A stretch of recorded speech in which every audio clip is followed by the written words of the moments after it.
32, versículo 1 ao versículo de número 3. Davi começa falando sobre a felicidade. Ele diz: bem-aventurado aquele cuja transgressão é perdoada, aquele que o pecado foi perdoado, esse consegue ser feliz, e cujo pecado é coberto. Bem-aventurado, ele repete novamente a palavra do feliz, da felicidade, o homem a quem o Senhor não imputa maldade, em cujo espírito não há engano. Aí ele começa as confissões dele, e ele diz: quando eu guardei silêncio, envelheceram os meus ossos pelo meu bramido em todo dia. Podei-vos assentar. Eu quero meditar com você do 1 ao 3 para que possamos prosseguir. Falar é muito bom, não é mesmo? Nós fomos dotados dessa capacidade de comunicação, essa capacidade de falar, de conversar, de expressarmos. E eu sei que a pessoa que você mais gosta de conversar tem um nome, não é mesmo? Ele é a pessoa que você mais gosta de conversar, né? Ele é a pessoa que te entende, ele é a pessoa que te compreende, ele é a pessoa que te vê por dentro e sabe tudo sobre você. E existem pessoas que usam essa habilidade de conversação para murmurar, para reclamar, para expressar o seu desabor, expressar a sua contrariedade. Há muito tempo, eu fiz um propósito comigo mesmo, isso por causa de algumas situações na infância, de não me adaptar a maneira nenhuma a reclamações. E nem ficar falando de um assunto, de algo que não deu certo, né? Não gosto de ficar falando de coisas que não deram certo. Já não deu, nós temos que buscar a solução. Nós não temos que ficar falando, se, mas se. Já foi, acabou. E existem algumas pessoas que elas estagnam as suas vidas por meio das conversações erradas. Elas esboçam por meio das conversações coisas que não deveriam estar falando. Eu queria dar um conselho para você. O que deu errado na sua vida não merece mais estar nos teus lábios. Quando Isaías tem a visão, em Isaías capítulo 6 do Senhor, ele diz assim: ai de mim, sou um homem de impuros lábios. Ele não estava falando que ele era um homem que murmurava, ele era um homem que falava palavrões, nada disso. Ele estava falando que a boca dele não era apta para o serviço do qual ele estava sendo arregimentado. Você um dia foi regimentado para um serviço. Você foi chamado para louvar, você foi chamado para bendizer, você foi chamado para anunciar as obras do Senhor. Então nós temos que reconhecer as tendências nocivas e as tendências ruins dos nossos lábios, para não usarmos as palavras que saem da nossa boca para reclamação, para esboçar. Chega você sentir, né? Já é ruim você sentir. E ainda se você exterioriza por meio de palavras, se torna uma situação pior ainda. Porque enquanto você está sentindo, você tem que combater aquilo dentro do seu coração. Bom, vamos lá. O silêncio, ele é nocivo quando? Quando é que o silêncio é prejudicial? Quando ele compactua com coisas corruptas dentro de você. Nós vamos falar nesta hora sobre o silêncio que mata. O salmista Davi, ele começa a falar o seguinte, ele diz assim, olha, no versículo de número 1, feliz é a pessoa que tem as transgressões perdoadas. Ou seja, que ele não é uma pessoa reincidente nas transgressões. Ele foi perdoado e ele foi liberto daquilo. Aí ele diz assim, também no versículo 2, feliz o homem que o Senhor não imputa maldade. E ele diz assim, em cujo espírito não há engano. Então ele diz, feliz é aquele que Deus fez a obra e feliz é aquele que ele mesmo faz a obra. Ou seja, Deus fez a obra de perdoá-lo e ele fez a obra de ser sincero. Se você fosse dar uma nota de 0 a 10, a sua sinceridade, existem alguns de nós que nos bancamos, dizemos, eu sou uma pessoa autêntica, eu sou uma pessoa super sincera. Tá. Feliz o homem cuja alma não há engano. Hoje nós vamos falar de alguns enganos que permeiam o coração de muitas pessoas. E eu já digo de passagem, quanto mais simples você for, menos você estará ao alcance dos enganos. Quanto mais preciso você for, quanto mais objetivo você for. Você sabe o que é que tira a precisão sua? O que faz você uma pessoa subjetiva, ou seja, sem objetividade? As suas complicações, suas dúvidas, seus questionamentos. Quanto mais objetivo você for, quanto mais firme você for, quanto mais constante você for, mais sincero você será. Quanto mais complexo, mais complicado, quanto mais redundante nas situações, mais você será uma pessoa problemática. Então, o que nós precisamos é alcançar na vida objetividade. Você tem que ser uma pessoa objetiva. Você tem que ser uma pessoa que traça uma meta e vai em cima daquilo. Você não pode ser alguém que é variante, oscilante e inconstante. Você tem que ter objetivos e não se doar à subjetividade. Mas e se? Mas e se eu? Mas e se o outro? O que o outro está pensando? O que o outro está fazendo? E assim por diante. Bom, Davi ressalva aqui, ele diz assim, olha, eu tive uma época na minha vida que eu optei em guardar silêncio.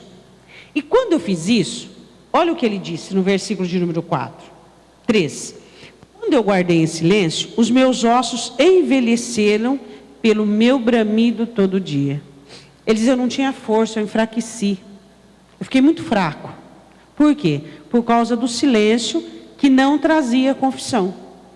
O silêncio que mata, que destrói a força, que destrói a condição e a possibilidade de continuar. Ele diz, quando eu guardei silêncio, e eu não confessei meu pecado, e eu não coloquei meu engano para fora, e eu não me coloquei diante de Deus para resolver minhas situações, minha questão, eu quase morri, eu quase fui destruído.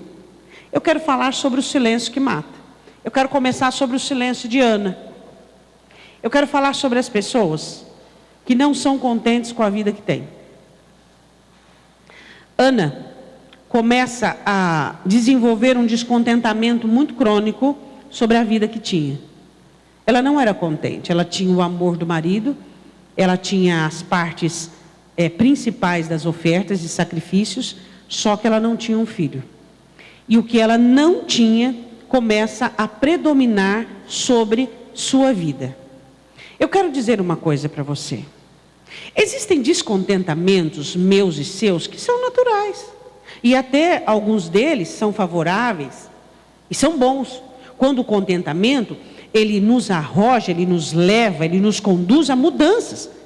Quando o descontentamento, ele te leva à mudança, ele é um descontentamento com contentamento.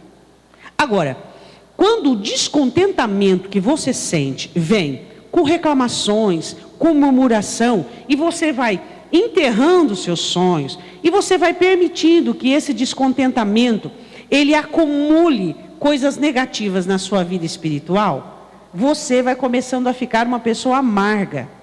Você vai desenvolvendo amargura. E essa amargura, ela vai começar a tomar conta da sua fala. Essa amargura vai tomar conta dos seus relacionamentos. E essa amargura vai tomar conta do principal relacionamento da sua vida, que é o seu relacionamento com Deus. Ana começa a ficar mal com ela mesma, depois ela começa a ficar mal com o marido, ou seja, as pessoas que a circundam, depois ela fica mal com Deus.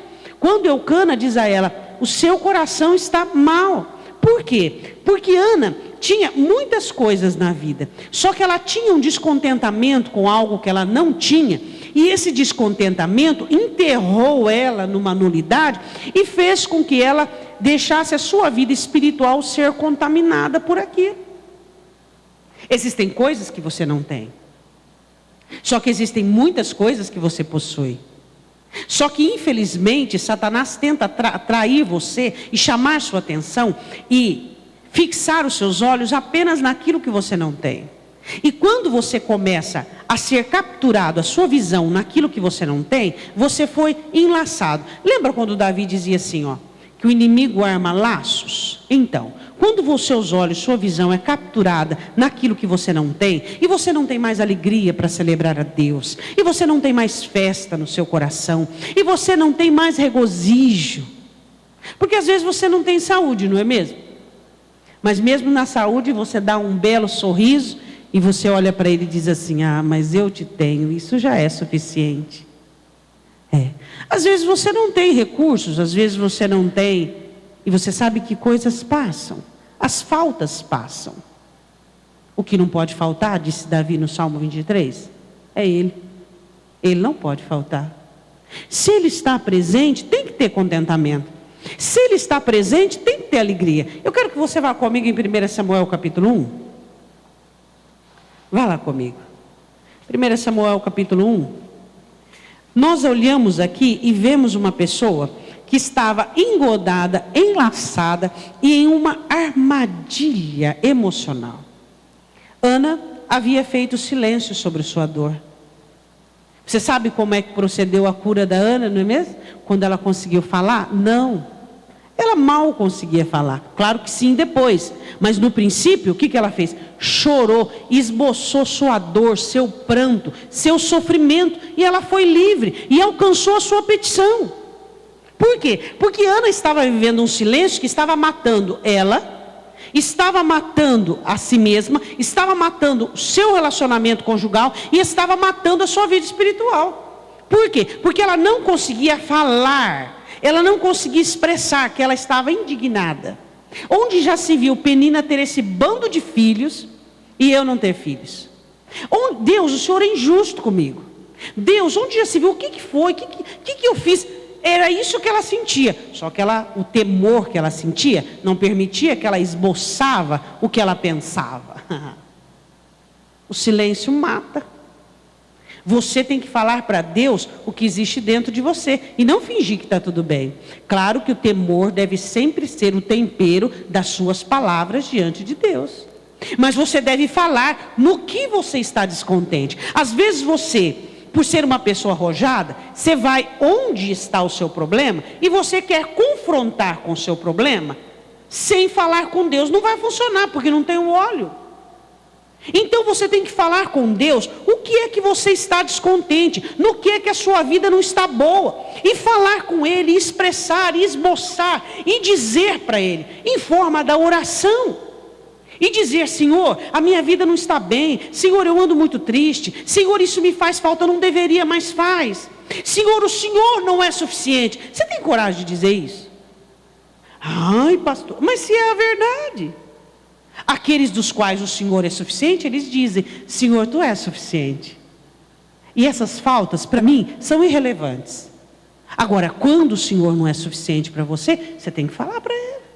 Você tem que falar: Jesus, eu te tenho, mas eu confesso que o Senhor não é suficiente para me dar alegria, para me preencher, para me deixar uma pessoa plena. Eu sou uma pessoa frustrada, eu sou uma pessoa vazia. Eu sou um crente, Deus, que eu vou na sua casa, eu trabalho, eu te sirvo, mas eu sou uma pessoa frustrada. Eu sou aquele servo que trabalha porque sabe que tem que trabalhar, serve porque tem que servir, ama porque tem que amar, mas eu não sou feliz. Eu não sou feliz. Você tem que dizer isso aí para Ele. Por quê? Porque você não expressa com a sua boca, mas o seu coração está falando diariamente. E qual é o prejuízo? O prejuízo é que o silêncio que você faz, ele vai gangrenando dentro da sua alma e destruindo tudo aquilo que o Espírito Santo tem tentado realizar. Então o silêncio que existe dentro de você, o seu inconformismo, a sua falta de expressão, o seu faz de conta, cai por terra quando você é desmascarado. E quando é que você é desmascarado? Ana foi desmascarada. Quando Eucana disse para ela: você mudou, você não é a mesma pessoa. Você mudou. Você não é mais aquela pessoa. Você é uma pessoa que está difícil conviver com você. Aí ela acordou. Existem pessoas que acordam, têm um sono mais leve, agora tem umas que têm um sono muito pesado, né? Ela estava estragando a própria vida, estragando o seu casamento, estragando a sua vida espiritual, e ela não tinha acordado. Quando é que você vai acordar do sono da corrupção? Eu escrevi assim, convicções geradas pela corrupção. Existem pessoas que são convictas, certezas delas foram geradas por corrupção. Ana tinha convicção: não, eu tenho que ser amarga mesmo, porque eu não tenho filho. Eu tenho que ser azeda, eu tenho que ser uma pessoa intragável, eu tenho que ser uma pessoa que eu tenho que ser descontente mesmo, porque eu não tenho filho. Ela tinha uma convicção, tanto tinha essa convicção que ela fez da sua convicção parte da sua personalidade. A personalidade de Ana estava mudando por conta de uma convicção gerada por um pensamento corrupto. Por quê? Porque a nossa alternativa que conhecemos Jesus não é a corrupção. A nossa alternativa é a oração, é a petição, é a humildade, é o quebrantamento, não o ensoberbecimento. Dizer eu não tenho, eu não posso, então eu vou me rebelar. Ana estava em rebelião, só que uma rebelião silenciosa. Existem pessoas que acham que a rebelião é apenas a manifestação de um motim. Existem rebeliões silenciosas, de pessoas que começam a nutrir um comportamento amargurado, um sentimento comprometedor, e elas vão ficando amargas, e elas vão ficando que nem elas se aguentam. Ana não estava se aguentando mais. Você já passou por um momento de você não se aguentar? Se você não aguenta, você imagina o Espírito Santo, como é que aguenta ficar aí dentro? Não é verdade? Eu não estou me aguentando, se eu morder a língua, acho que eu morro envenenado. Agora, como é que o Espírito Santo consegue habitar num lugar assim? Explica para mim. Você entende que o seu coração deve ser um lugar gostoso? Você entende que o seu coração deve ser um lugar aprazível? Você entende que o seu coração tem que ser um lugar deleitoso, gostoso de estar? Paulo diz assim: bem-aventurado aquele que se aprova. Feliz aquele que está bem consigo mesmo. Feliz aquele que está tudo bem dentro de si. Então, se você começa a silenciar sua dor, seu descontentamento, as pessoas que estão ao seu redor, vai ficar inviável, impossível conviver com você. Você vai ficar azedo, você vai ficar reclamando, você vai começar a nutrir inveja, ressentimento. A vida espiritual de Ana não estava mais boa, bem, e ela não estava mais contente. Eucana dava parte maior dos sacrifícios para ela, mas isso não lhe agradava. Por quê? Porque ela havia tido uma negativa da parte de Deus. Você só sabe receber o sim de Deus? Às vezes nós só sabemos receber o sim de Deus, né? Senhor, tudo tem que dar certo, tem que estar redondinho. Mas se der errado, o que você vai fazer? Nada. Eu vou continuar te amando, te adorando, te servindo. É ou não é? E aí? E se ele disse não? Ele disse não. Por que ele diz não? Não me interessa quando Deus diz não e a razão pelo qual ele diz não. A questão é que Deus é Deus. E ele diz não para mim, ele diz não para você. E aí? Deus havia dito não para Ana. E ela não aceitou o não de Deus. Mas ela não aceitou o não numa forma abençoada. Tipo assim, não, eu vou orar, vou pedir, eu vou bater, como Jesus mesmo diz, né? Não. Deus disse não, então eu vou me rebelar, eu vou me revoltar, eu vou me insurgir em mim mesma e eu vou começar a ficar amarga, e eu vou começar a ficar amargurada. Essa é a atitude correta de uma pessoa que quer alcançar o favor de Deus? Não. O favor de Deus não se alcança assim. Isso alcança o quê? Alcança a atração maligna. O diabo atrai-se por pessoas que silenciam suas dores. Diga, eu não posso silenciar minhas dores. As nossas dores, elas têm que ser expressas diante do altar do Senhor. Elas têm que ser colocadas diante do altar do Senhor. Se está doendo, está doendo. Você não vai fingir igual de Jó. Eu não vou fingir que está tudo bem. Você não vai fingir. Deus não quer que você finja que está tudo bem. Está doendo, está doendo. Estou sofrendo, estou sofrendo. Então você vai fazer o quê? Você vai colocar aquilo diante do Senhor em forma de oração, que é o que você sabe fazer, é o que resolve. A oração, ela resolve. Alguns crentes não fazem mais uso da oração, mas a oração continua resolvendo. Ela resolveu no passado, ela resolve e ela continuará resolvendo. A oração é o único método que nós temos de alcançarmos o que não temos. A Bíblia diz no versículo 8: então Eucana, seu marido, lhe disse: Ana, por que choras? Ela vivia uma vida de choro, de tristeza. Por que não comes? Não tinha apetite. E por que está mal o teu coração? Ou seja, você está manifestando maldade. Você não é má. Você é uma pessoa má? Não, eu acredito que você não é uma pessoa má. Mas você pode sim se tornar uma pessoa má se você não tratar adequadamente as suas dores. Se você continuar silenciando o que está te fazendo mal, o que você se rebelou e contra o quê? Aí ele diz assim: não te sou eu melhor do que 10 filhos? Ele tentou abrir os olhos dela. Ele diz: Ana, eu sou tão bom para você, você tem tanta coisa boa vinda de mim. E por quê? Para mim não faz falta, Ana. Eu tenho você, é o suficiente. Agora, o porquê que eu não sou o suficiente para você? Eu quero fazer dessa pergunta de Eucana, essa última parte, como se o Senhor Jesus estivesse fazendo essa pergunta para você.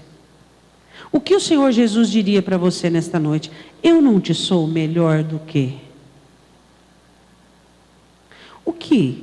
Quais são as dores? O que na sua vida não está bem? E você tem enaltecido, maximizado isso de tal maneira que você tem se tornado uma pessoa dolorida, amarga, sensibilizada, à mercê de ataques malignos, tudo por conta disso. Jesus não te é melhor? Ele não é te melhor do que filhos, ele não te é melhor do que marido, ele não é te melhor do que? Ele é te melhor que tudo, não é verdade? Jesus não é melhor? A comunhão com Ele, a graça dEle, o prazer de estar com Ele, o deleite de estar com Ele, e tudo aquilo que Ele oferece para a alma, nada poderia. Aí o que você faz? Você se preenche de Jesus, se fortalece do Senhor e ganha força para pleitear a porta dEle aquilo que te falta. O Senhor não está dizendo que você não deve pleitear, que você não deve orar, que você não deve buscar, mas Ele diz assim: enquanto eu não faço o que você quer, viva como eu quero. Viva da maneira, qual é a maneira que Deus quer que você viva? Uma maneira agradável. Deus quer ver você feliz. Pastora, como é que eu vou ser feliz nesse mundo? Alguém poderia dizer para você: é possível ser feliz neste mundo? Claro que é. Desde que o mundo saiu do seu coração é possível. Desde que sua alma se tornar um lar do Senhor Jesus, é possível ser feliz neste mundo. Bom, você viu Ana cobrindo dores e não falando, só que Ana foi curada. Versículo 10. Ela, pois, com amargura de alma, orou ao Senhor e chorou.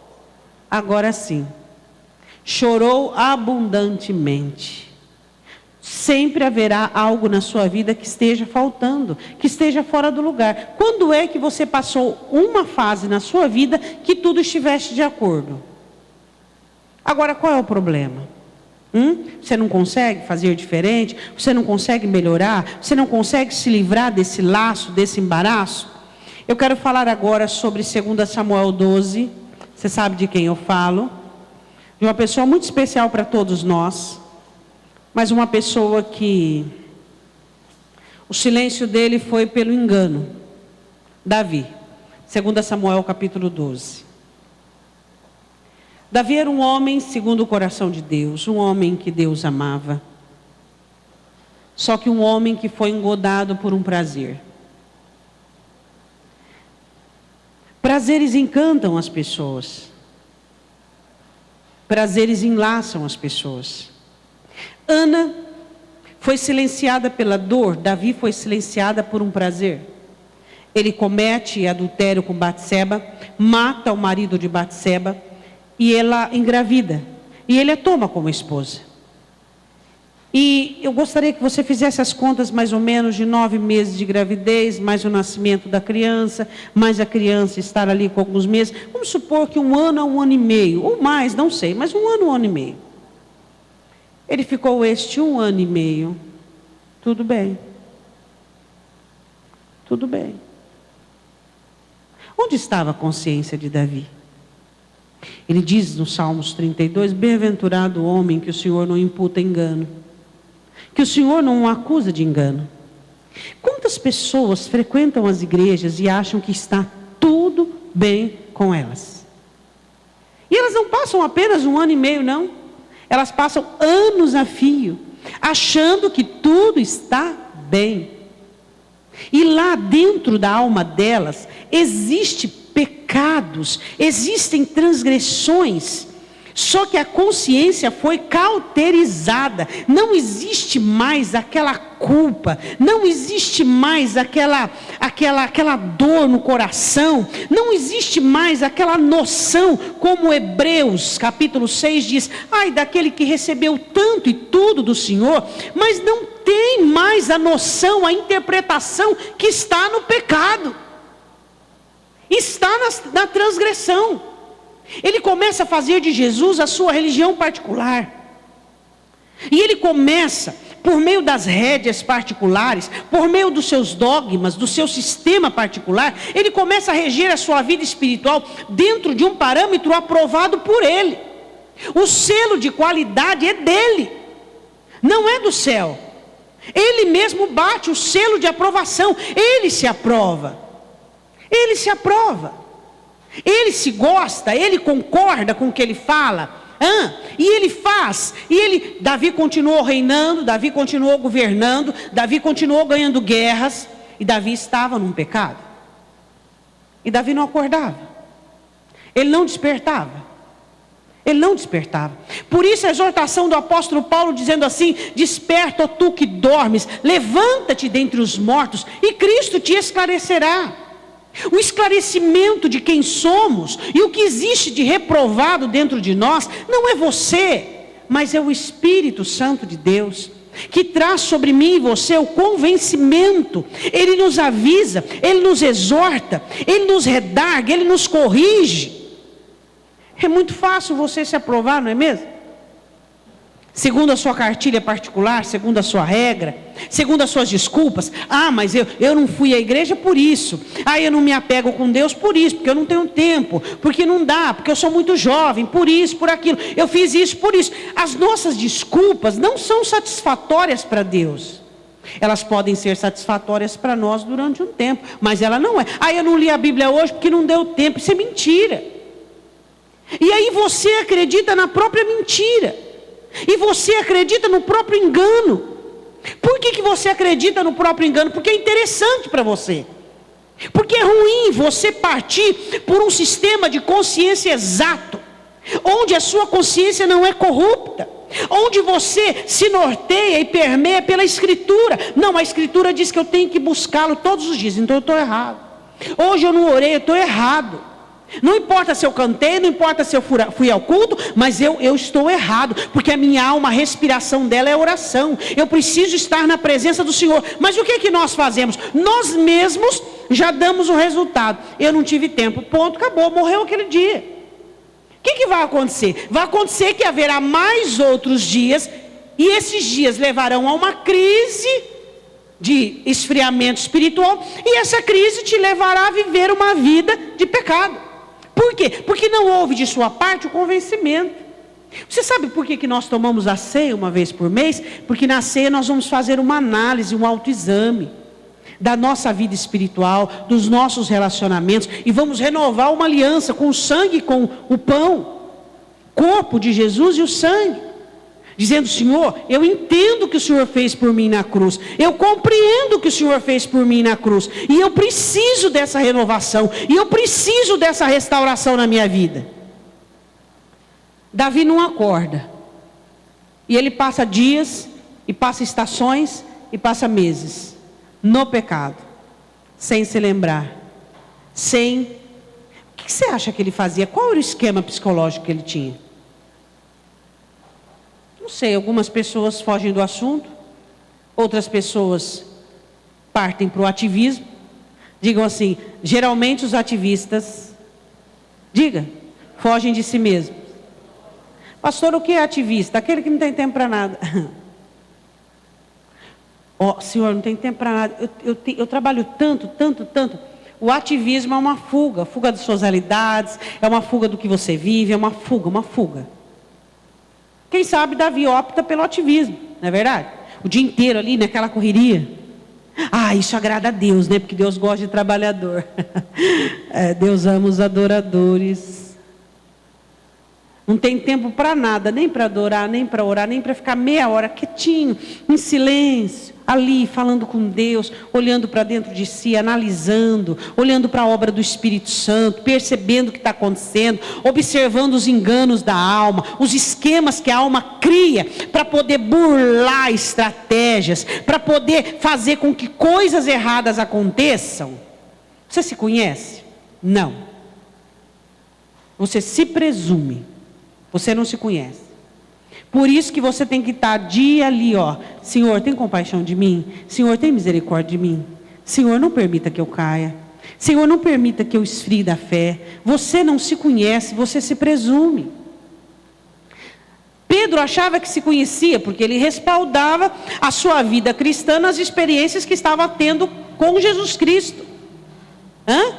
Jesus estava ali abençoando-os. Só que uma vida espiritual, ela é muito mais além do que aquilo que Deus faz por você. Sua vida espiritual não é o que Deus faz por você, porque Deus é bom. Isso não significa que você seja bom. Deus, ele é misericordioso, Deus é favorável, Deus é Deus de favores. Isso não significa. E Pedro pautava a sua vida cristã naquilo que Cristo era. Cristo é maravilhoso, e Ele sempre vai ser maravilhoso. Mas sua vida espiritual não necessariamente é aquilo que Cristo faz por você. Só que Pedro pautou naquilo. Pedro não se conhecia. Não, ele nem sequer se presumia. Agora Davi, em 2 Samuel 12, é despertado pelo profeta. E ele consegue entender que passou mais de um ano no pecado. Quanto tempo que você está no pecado? E você não entendeu que você está em transgressão? Obstinado atrás de uma coisa, envolvido profundamente em algo, carente de algo. Nasce o menino, até agora tudo bem. A Bíblia diz assim em 2 Samuel capítulo 12, versículo 13: Então disse Davi a Natã: Pequei contra o Senhor. E disse Natã a Davi: Também o Senhor perdoou o teu pecado, não morrerás. Deus te perdoou, Davi. Você não vai morrer, só que a criança vai, a consequência vem. Nesse versículo 13 é que Davi foi tomado de consciência exata do que havia acontecido. E para isso Natã teve que contar uma parábola de uma ovelhinha única, de um senhor, e assim foi. E na hora, com o senso de justiça dele, quem foi este homem que pegou a única cordeira? Você, Davi. A única cordeira. Você quem pegou. Foi você quem fez isso. Eu fiz isso. Você quer descobrir no dia do juízo e dizer assim: eu vivi assim, eu fiz isso? O Espírito Santo está aqui para quê? Para nos contar, para nos revelar, para falar o que Deus está reprovando dentro de cada um de nós. Você se aprova? Em que sentido? Pastora, eu me aprovo porque o Espírito Santo de Deus está dentro de mim, diariamente me corrigindo. Aprovado. A aprovação pode vir apenas da correção do Espírito Santo. Gálatas diz que o Espírito Santo combate com a nossa carne, combate conosco para alertar-nos e despertar-nos. Você não pode ficar sem consciência de erros. Se você ficar sem consciência de erros, você está no engano. Porque você não está pronto. Então, se você não está pronto, você não pode ficar sem consciência de erro. Neste momento, o Espírito Santo tem que estar falando para você: você está errado nisso. Você errou naquilo. Isso aqui está errado em você. Você está sendo inclinado a isso. Você está partindo para aquilo. Olha, é isso aqui. Por meio da palavra, Ele vai nos direcionando, nos mostrando, como o Senhor Jesus explica na parábola do semeador, que você ouviu no domingo. O Senhor Jesus mostrando, falando conosco, por meio da palavra, nos alertando naquilo que estamos errados. Ana silenciou-se pela dor, amargura. O silêncio que mata. Matou a vida de Ana. E ela ressurgiu por meio da oração. Davi confessou o pecado. Davi silenciou o seu pecado. Existe em você algum pecado oculto? Algum pecado que você não confessou? Pois é, ele está aí dentro trabalhando contra você. Não pode existir pecados ocultos na sua vida.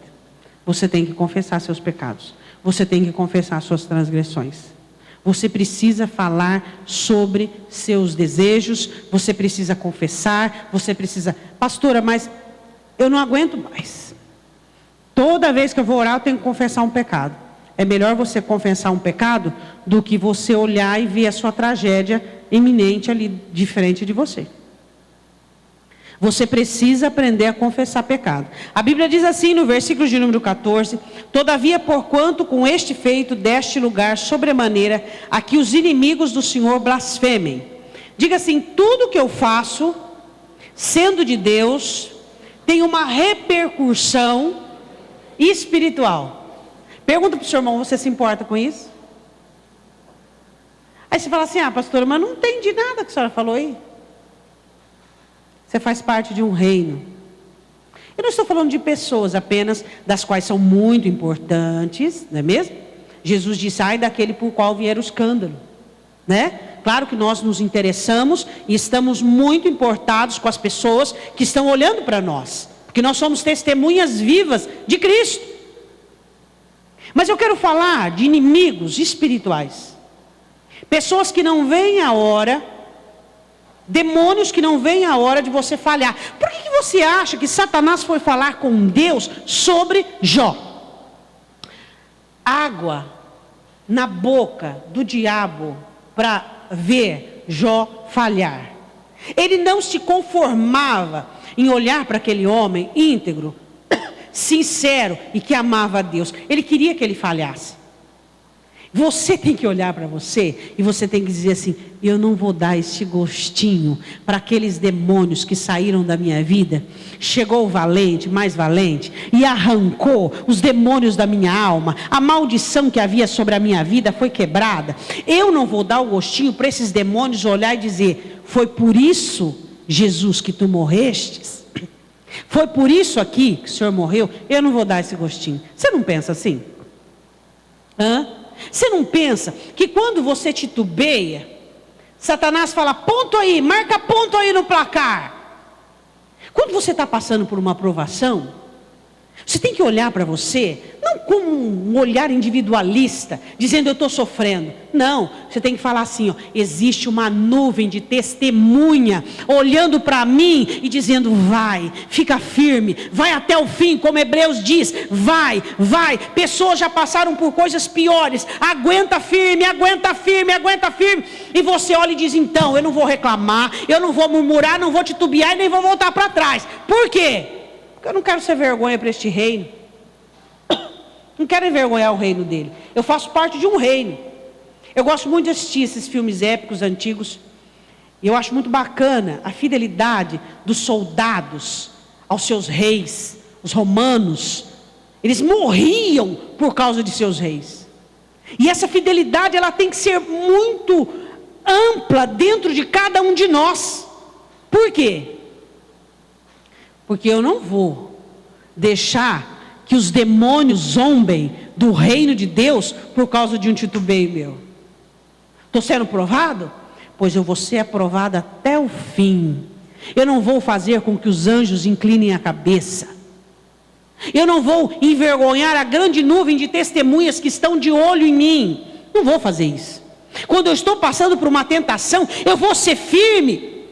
E os anjos vão cantar glória àquele que vive para todos sempre. Porque na terra, no reino, no ano de 2015, existem pessoas fiéis que servem a Deus e que não são individualistas e que não olham para as próprias dores, não olham para os próprios sentimentos, não olham para a própria história, mas uma história que está sendo escrita, que eu e você somos apenas uma pequena parte dela. Essa história está sendo escrita de vitória há 2000 anos atrás, quando ele bradou e disse: está consumado, a história começa. Aqueles que vencem as tentações, aqueles que vencem os fracassos, aqueles que vencem a morte, aqueles que vencem a tribulação, aqueles que vencem a dor, aqueles que vencem as batalhas humanas, as batalhas com demônios, aqueles que vencem. E eu e você somos parte deste povo vencedor. E eu e você somos parte deste reino que sempre venceu e sempre vencerá. E eu não posso ser um motivo de vergonha para este reino. É tudo que eu não posso. Você já parou para pensar na sua vida? Não como um sistema individual, mas como parte de um reino vencedor, como parte de um reino que tem dado certo. Porque quando você sofre, você já atribui isso como algo particular, individual. Não! É uma turma inteira, é um povo inteiro que tem que ganhar. Porque se eu ganho, meu irmão ganha também. E ele olha para mim e diz assim: se ela é capaz, eu sou também. É verdade ou não é? Você não olha para uma pessoa como Paulo diz, olha para mim, olha para a minha fé. E você olha e diz, se essa pessoa é capaz de passar por dor, de passar por enfermidade, de passar por rejeição, de passar e ainda glorifica a Deus, eu sou capaz também. Nós somos parte de um reino e todos nós temos o mesmo Cristo. Somos formados da mesma essência. A mesma essência. Agora a questão é, nós não podemos silenciar os nossos pecados. As nossas transgressões devem ser confessas diante dele. Nós devemos chegar e dizer, Senhor, essa é a minha fraqueza, essa é a minha debilidade. Trabalhar e tratar, porque nós descobrimos as nossas fraquezas, como somos tentados, quando somos provados. E aí você vai trabalhar nela, para que naquilo você seja mais forte, para que aquilo, tudo bem que você não vai ganhar nota 10 como alguns ganhariam, mas você pelo menos tira a média, 6,5, 7, deu para passar, Senhor, amém. Porque nós não somos bons em tudo. Naquilo que você tira 10, eu tiro 7, mas eu passei. Naquilo que eu tiro 10, você tira 7, mas você passou. E não envergonhou o reino. Natan disse para Davi, o seu pecado, o seu prazer foi motivo de vergonha para o reino de Deus. Eu acho que isso foi o pior, fala a verdade. Você lembra de Davi diante de Golias? O quê? 40 dias e noites e vocês amontoados com medo desse gigante? Quem és tu para poder fazer isso com o exército do Deus vivo? Defendendo o reino. Agora você vê Davi envergonhando o reino. Você é vergonha para o reino? Que eu morra antes disso. Não. Isso não. Isso não. Porque uma das coisas que o crente tem que ter é honra. Crente sem honra é igual um homem sem calça. Crente tem que ter honra. Às vezes a fé dá uma fraquejada e ele socorre do meio das águas. Às vezes a alegria pede licença. Agora, crente tem que ter honra. Como é que você vai dar honra a Deus se você não tem honra, se você não vive uma vida de honra? Você morre, mas não envergonha. Você não nega. É aquilo que ele diz em Apocalipse. Na pequena força, não abandonaste a minha palavra, não negaste o meu nome. Eu sou do Senhor, eu sirvo o Senhor. Está faltando crente assim. Está faltando crente que tem definições e convicções não corruptas, mas convicções acertadas. Eu sirvo a Deus e ponto. Mas você está chorando, não importa. Se eu tenho lágrima é para chorar. Mas você está padecendo, não importa, eu não vou perecer. Ele não disse que eu não ia padecer, ele disse que eu não ia perecer. Perecer eu não vou, não importa. Está faltando honra. É o que está faltando nos crentes. Honra. Para ir até o fim.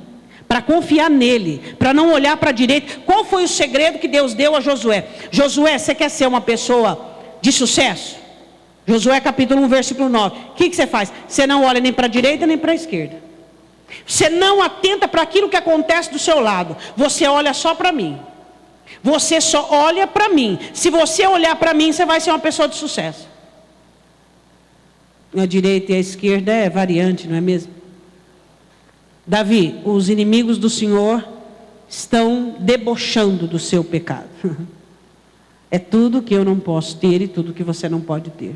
Chorar? Vamos chorar, irmãos. A Bíblia diz, tem tempo de chorar? Tempo de perder? Tempo de ganhar? Vamos, mas não importa. O que nós não podemos é envergonhar o nome dele. Isso nunca. Isso para um crente é pior que a morte, não é verdade? É ou não é? A Bíblia diz assim: blasfemem, também o filho que te nasceu certamente morrerá. Tudo que você gerar no pecado vai ser para a sua destruição, vai ser para o seu sofrimento. Tudo que você gerar no pecado. Eu quero passar agora para uma situação um pouquinho mais complicada. Falamos de Ana, que escondeu dor e o silêncio dela provocou uma vida espiritual complexa.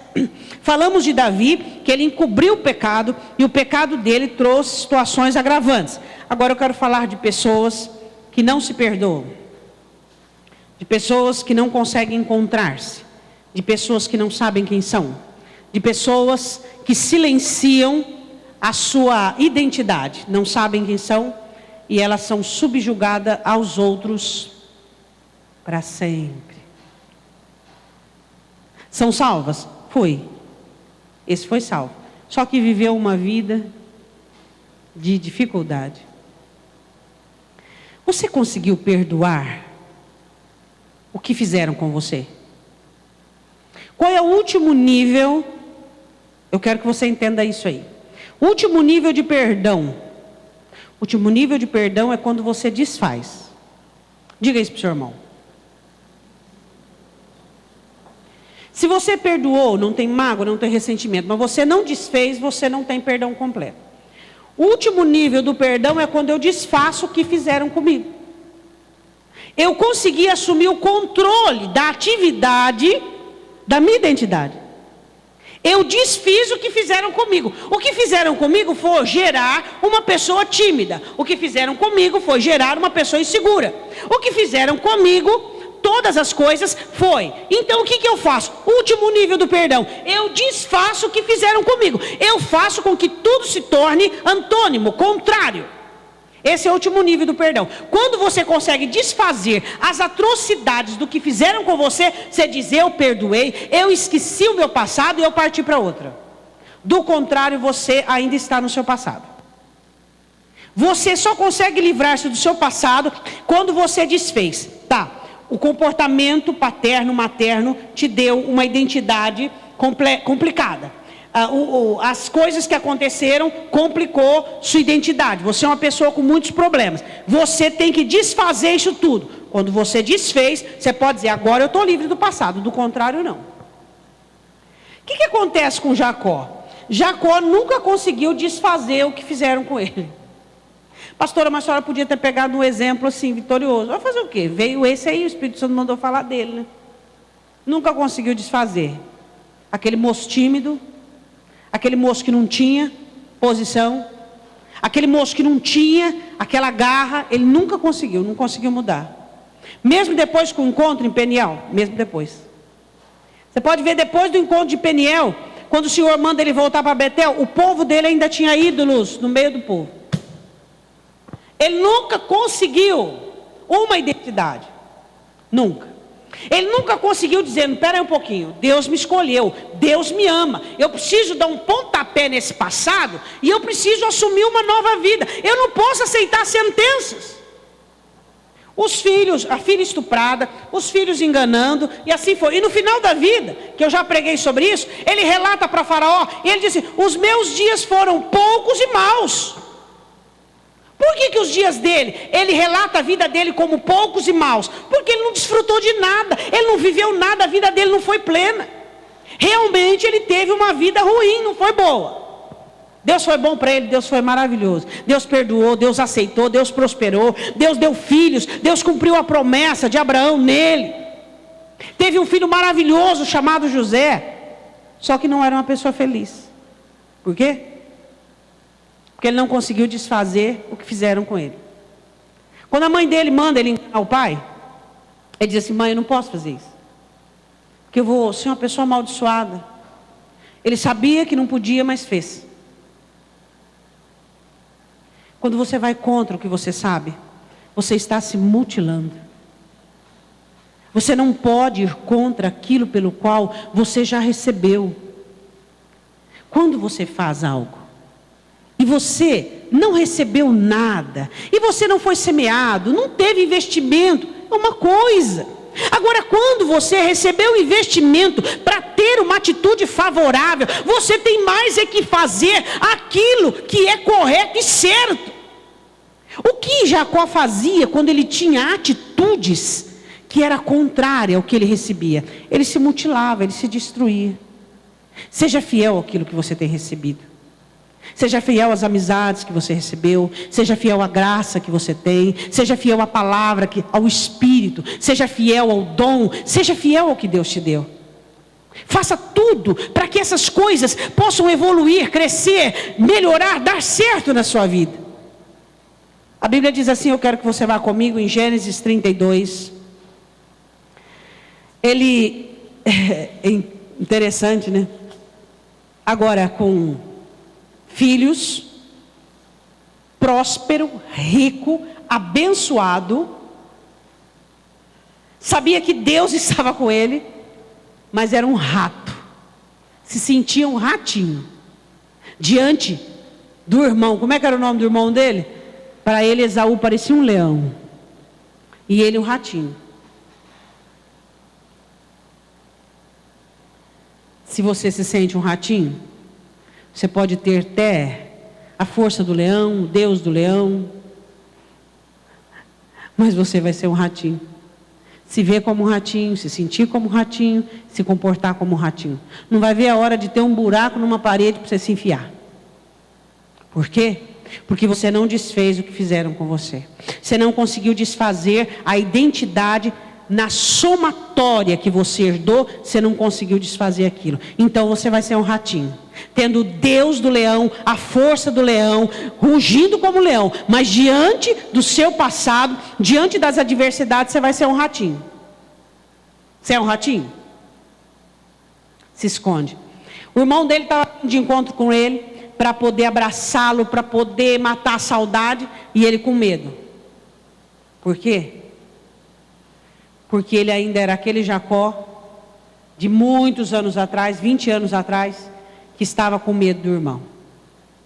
Era o mesmo Jacó, não tinha mudado. Não tinha mudado.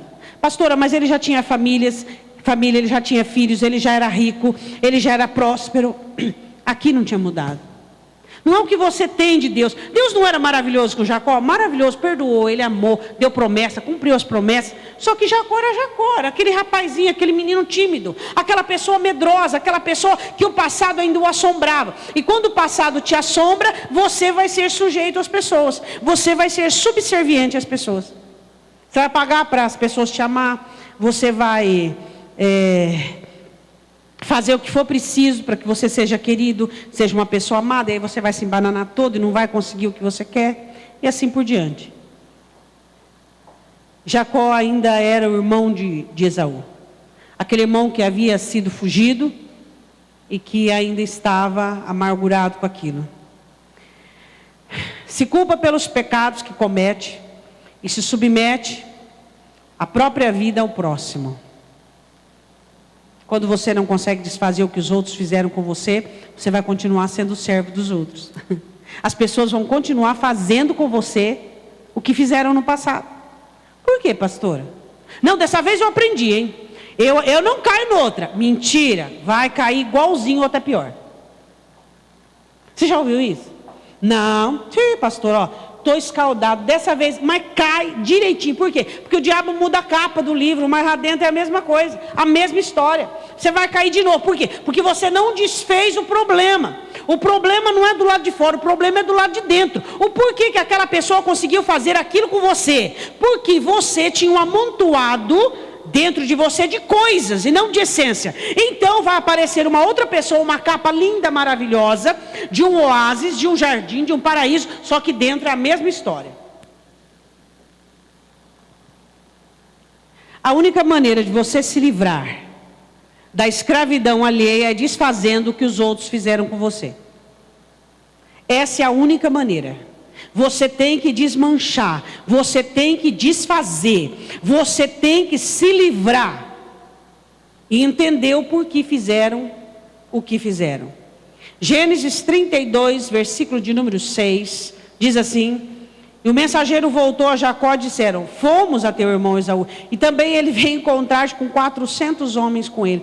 Então Jacó temeu muito, angustiou-se e repartiu o povo que com ele estava, e as ovelhas e as vacas e os camelos em 2 bandos. Se ele matar um livre, ninguém ia morrer aquele dia. Você acha que Deus ia trazer ele até ali e prosperar ele para ele morrer? Não, mas pessoas que não têm uma identidade nascida na cruz, elas não conseguem manifestar fé na hora da situação difícil. Elas não conseguem vencer tentação, provação, enxergar laço. Não conseguem. Por quê? Porque o silêncio delas, com respeito ao que os outros fizeram, vai fazer com que elas se tornem aptas para o engano. Ele estava com medo. Tá.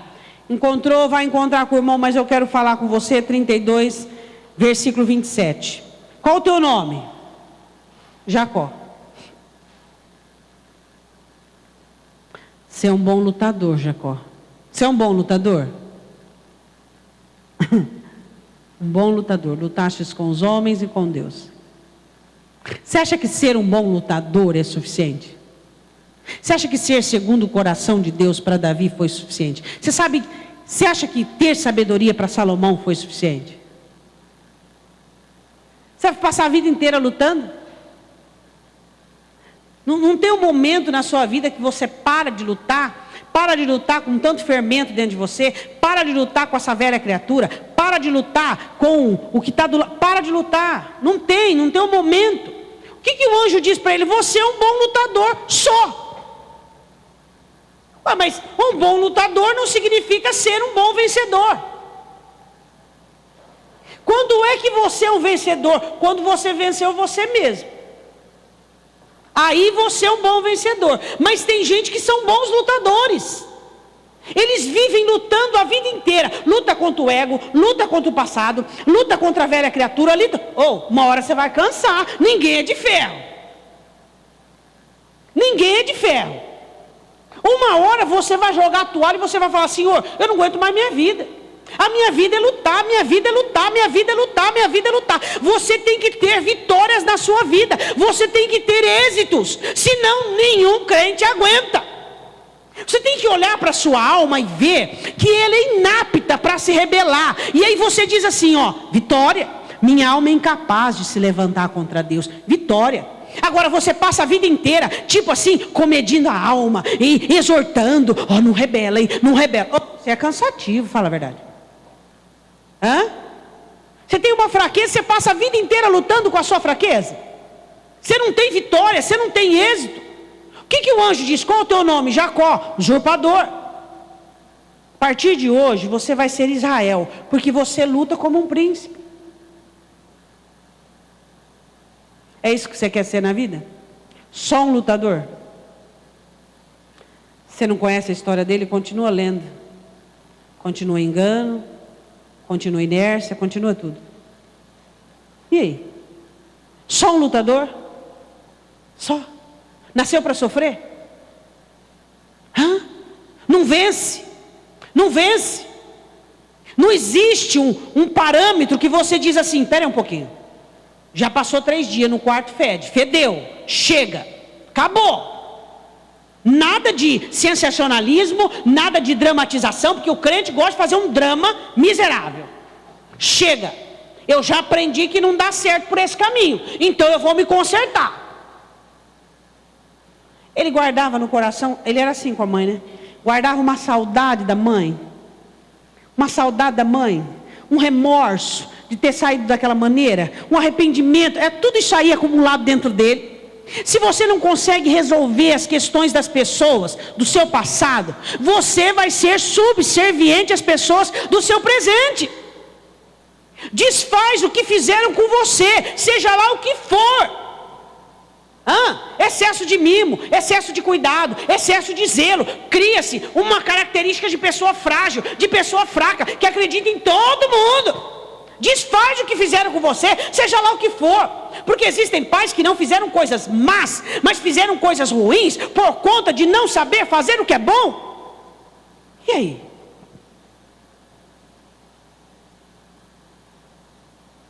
Qual o seu nome? Lutastes com os homens e com Deus. Não te chamarás mais Jacó, 28, mas Israel, pois como príncipe lutastes com Deus e com os homens e prevaleceste. Segurou ali no anjo até ser ferido. Jacó lhe perguntou e disse: dá-me, peço-te a saber o teu nome. E disse: por que perguntas o meu nome? E abençoou ali. É que nós estamos numa conversa de nome, ele disse: qual é o seu nome? Aí ele disse, chamou aquele lugar Peniel. Eu tenho visto a Deus face a face, e a minha alma foi salva. Salva do quê? Do medo, da angústia, do temor. Ele diz que a alma dele foi salva. Sua alma foi salva. Realmente Jacó foi salvo. Sua alma é salva, e sua vida é salva.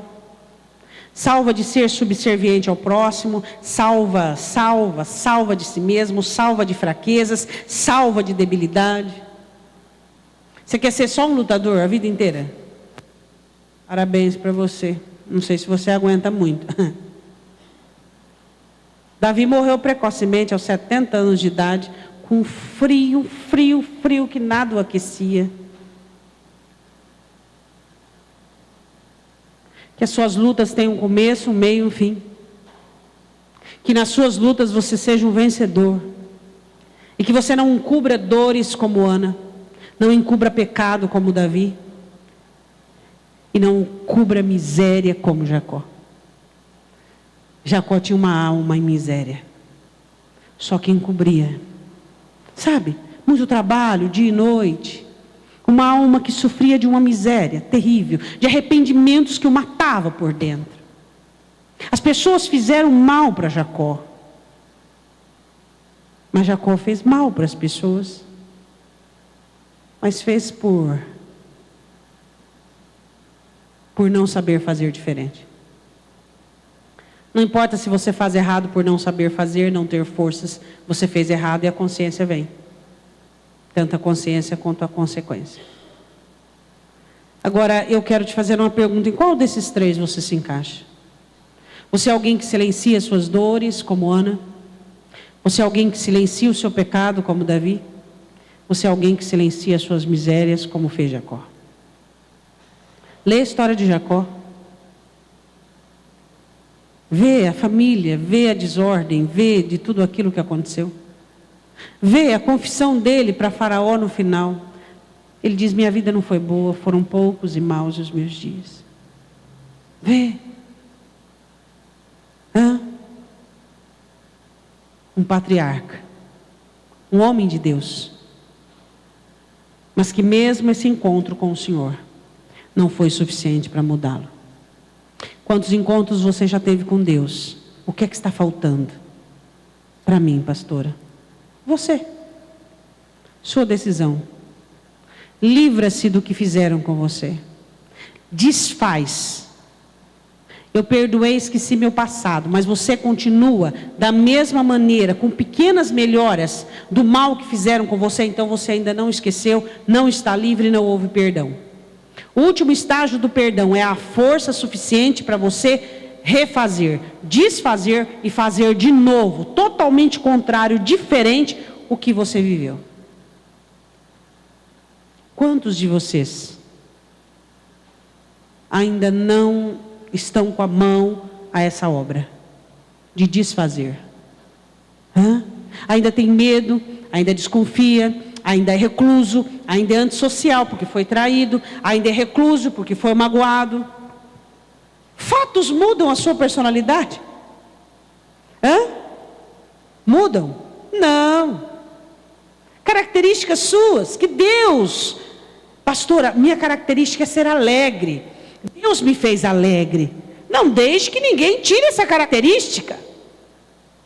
Quem é que é suficientemente capaz de tirar o que Cristo fez por você?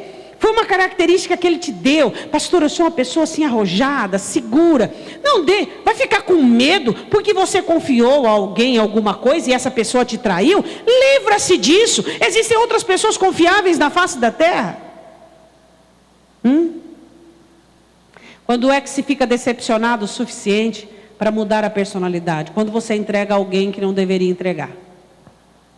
Coração tem dono. Coração que tem dono você não dá para ninguém, é verdade ou não é? Seu coração tem dono. De quem que ele é? De Jesus, então não é de ninguém. Então ninguém vai te frustrar o suficiente a ponto de causar critérios ruins na sua personalidade. Você ama Jesus? Ama? E Ele te ama também. E Ele está dizendo para você nessa noite, rompa o silêncio das dores, do pecado e da miséria. E comece a ser feliz. E comece a viver uma vida plena. Porque na verdade, não interessa o que acontece comigo. O que acontece em mim é o que importa. É ou não é? Está escutando barulho assim, ó, de trabalho? Ele está trabalhando dentro de você. É isso que importa. Pessoas passam, coisas passam, situações passam. Ele é para sempre. Eu quero que você se coloque de pé em nome de Jesus. Eu quero que você faça uma oração. Uma oração de gratidão. Eu quero que você agradeça a Deus por Ele existir na sua vida, por Ele ser quem Ele é para você. Porque não existe nada mais interessante, nada mais maravilhoso que a presença dEle dentro de nós. Eu quero que você diga: Espírito Santo, me ensine a romper o silêncio. Eu quero romper o silêncio das dores, eu quero poder expressar as dores de minha alma. Eu quero poder me derramar como Ana. Rompa o silêncio das transgressões. Eu não quero ser alguém que esconda pecados. Eu não quero ser alguém que esconda transgressões. Eu quero ser alguém consciente dos pecados e das transgressões e alguém confesso. Davi disse assim no Salmos 32, que aquele que confessa o seu pecado, aquele que ora em tempo oportuno, esse é o tempo oportuno. Esse é o tempo que o Senhor te dá de confessar o seu pecado. Confessa o seu pecado. Confessa a sua transgressão. Diz para Ele. Diz: Senhor, por muito tempo eu silenciei a minha alma nas dores, por muito tempo eu silenciei a minha alma nas misérias e nos pecados, mas eu quero abrir a minha boca e fazer confissão. Deus, eu quero ser feliz. Se tu dissestes que a minha alma tem que ser um jardim, é isso que ela vai ser. Eu não vou aceitar menos que o teu jardim dentro de minha alma. Mas o que tenho visto, Senhor, é um deserto, é um caos. O que eu tenho visto dentro de mim, Senhor, é circunstâncias exteriores predominando sobre o que eu tenho dentro de mim. Isso não é bom para mim. Diga ao Senhor que você quer romper o silêncio. Diga ao Senhor que você quer falar, que você quer expressar, que você quer dizer tudo o que você tem dentro de você para Ele. Diga para Ele: Jesus, eu vou começar a conversar mais contigo.